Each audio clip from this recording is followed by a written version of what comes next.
అందరికీ praise lord. యాకోబు పత్రిక 4వ అధ్యాయము. మీలో యుద్ధములను పోరాటములను దేని నుండి కలుగుచున్నవి? మీ అవయములలో పోరాడు మీ భోగచ్చల నుండియే కదా. మీరు ఆశించుచున్నారు గాని మీకు దొరుకుటలేదు.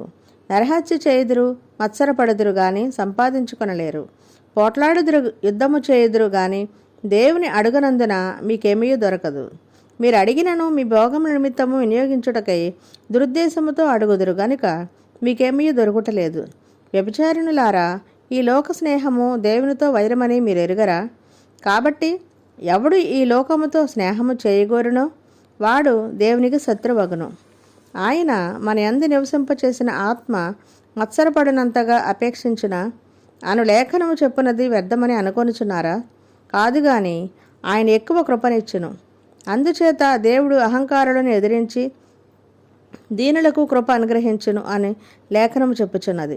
కాబట్టి దేవునికి లోబడి ఉండుడి, అపవాదిని ఎదిరించుడి, అప్పుడు వాడు మీ యొద్ద నుండి పారిపోవును. దేవుని యొద్దకు రండి, అప్పుడు ఆయన మీ యొద్దకు వచ్చును. పాపులారా, మీ చేతులను శుభ్రము చేసుకొనుడి. విమనస్కులారా, మీ హృదయములను పరిశుద్ధపరచుకొనుడి. వ్యాకులపడుడి, దుఃఖపడుడి, ఏడువుడి.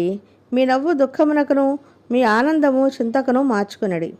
ప్రభు దృష్టికి మిమ్మును మీరు తగ్గించుకొనుడి, అప్పుడు ఆయన మిమ్మును హెచ్చించును. సహోదరులారా, ఒకనికి విరోధముగా ఒకడు మాట్లాడకుడి. తన సహోదరునికి విరోధముగా మాట్లాడి తన సహోదరునికి తీర్పు తీర్చువాడు ధర్మశాస్త్రమునకు వ్యతిరేకముగా మాట్లాడి ధర్మశాస్త్రమునకు తీర్పు తీర్చుచున్నాడు. నీవు ధర్మశాస్త్రమునకు తీర్పు తీర్చిన ఎడల ధర్మశాస్త్రమును నెరవేర్చువాడవు కాక న్యాయము విధించువాడవు అయితివి. ఒక్కడే ధర్మశాస్త్రమును నియమించి న్యాయము విధించువాడు. ఆయనే రక్షించుటకును నశింపచేయుటకును శక్తిమంతుడై ఉన్నాడు. పరునికి తీర్పు తీర్చుటకు నీవెవడవు?